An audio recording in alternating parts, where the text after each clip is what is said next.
So there you go மக்களே, சூப்பராக கலந்து விட்டால் நம்மளுடைய பாசி பருப்பு பாயாசம் ரெடி. செமையாக வந்திருக்கு. Hey guys, welcome back to Madurai மச்சான் சமையல். இன்றைக்கி வீட்டில் விசேஷ நாள், அதனால் நம்ம பருப்பு பாயாசம் செய்ய போகிறோம். பாசிப்பருப்பு பாயாசம். அதுக்கான பொருட்கள் பாருங்கள். 1 கப்பு பாசிப்பருப்பு, 1/2 கப்பு ஜவ்வரிசி, அதுக்கப்புறம் ஒரு 4 கட்டி அச்சு வெல்லம், இதெல்லாம் சேர்த்து ஒரு 150 கிராம்ஸ் போல் வரும். அதுக்கப்புறம் நெய்யில் தாளிக்கிறதுக்கு முந்திரி, கிஸ்மிஸ், அதுக்கப்புறம் இப்படி பொடியை வெட்டி வச்சுருக்கிற தேங்காய், 1 கப்பு தேங்காய் பால். ஸோ நம்ம குக்கிங்கை ஸ்டார்ட் பண்ணிடலாம். முதல்ல ஒரு குக்கர் எடுத்துக்குவோம். குக்கரில் இந்த பாசிப்பருப்பை போட்டு லைட்டாக வறுத்து எடுத்துக்குவோம். இந்த பாசிப்பருப்பை போட்டு நம்ம வறுக்க ஆரம்பிச்சிடலாம். ஒரு 2 to 3 மினிட்ஸ் கைஸ் நல்லா வறுத்து எடுத்துக்கலாம். இந்த நட்டி ஃப்ளேவர் வரும். நல்லா வறுத்தாச்சு. ஒரு 3 மினிட்ஸ் வறுத்தாச்சு. அந்த பருப்புடைய பச்சை வாசனை எல்லாமே போயிடுச்சு. இப்போ இதை நம்ம கழுவிட்டு தண்ணி ஊற்றி பதமாக அதை அவிச்சு எடுத்துருவோம்.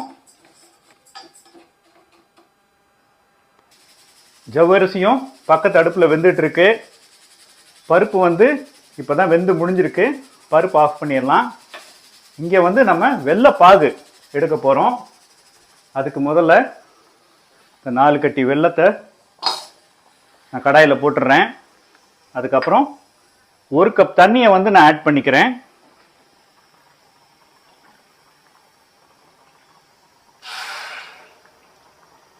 அவ்வளோதான்.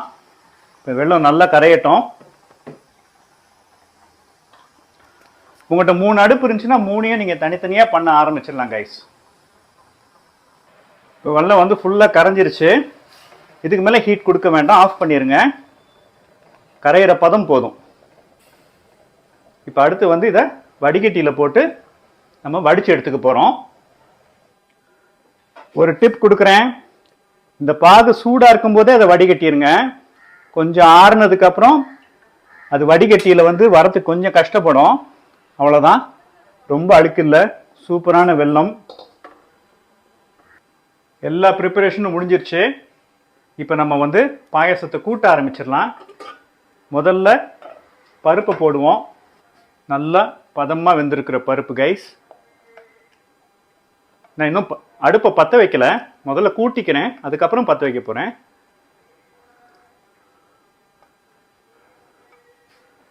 அடுத்து நம்ம ஜவ்வரிசியை சேர்த்துக்கலாம். இது ரெண்டையும் நல்லா கலந்து விட்டுக்குவோம்.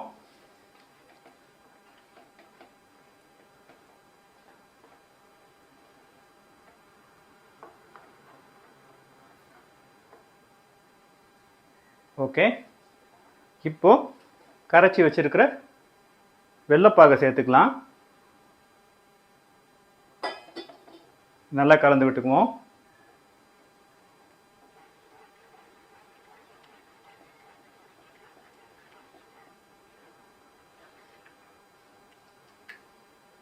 இது நல்லா கலந்துக்கிட்டோம். அடுத்து நம்ம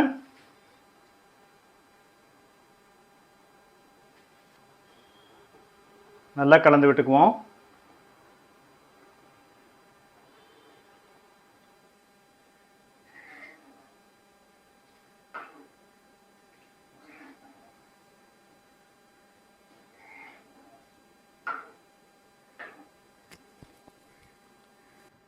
இப்போ 2 விஷயம் பண்ண போறோம். முதல்ல நம்ம அடுப்பை பற்ற வச்சு சிம்மு கொண்டாந்துருவோம். லைட் ஹீட்ல அது எல்லாமே சேரட்டும். பக்கத்துலேயே அடுப்பில் நம்ம கொஞ்சம் நெய் ஊற்றி அந்த பருப்பெல்லாம் தாளிக்க போகிறோம். இதில் முதல்ல நான் தேங்காவையும் கேஷ்யூவையும் போட்டுக்கிறேன். ஏன்னா கோல்டன் ரைசன்ஸ் உடனே வெந்துடும்.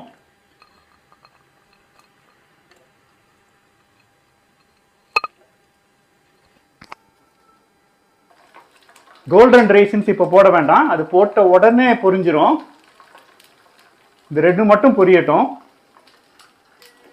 இது வறுபட்டது போதும். இதை முதல்ல நம்ம ஆட் பண்ணிடலாம்.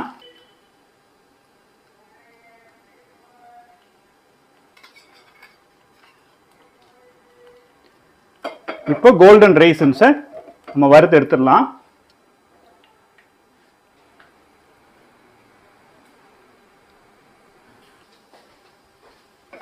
இது போதும். இதை அப்படியே ஊற்றிடுவோம்.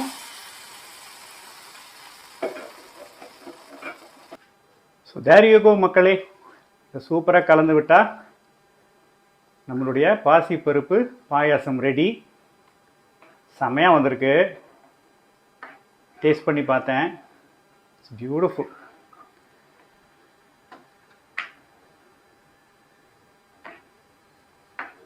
நீங்களும் இந்த மாதிரி பாசிப்பருப்பு பாயாசம் பண்ணி உங்கள் வீட்டில் பரிமாறி சூப்பராக என்ஜாய் பண்ணுங்கள். அடுத்த வீலாக்கள் சந்திப்போம். அதுவரை tata bye bye from your Madurai மச்சான்.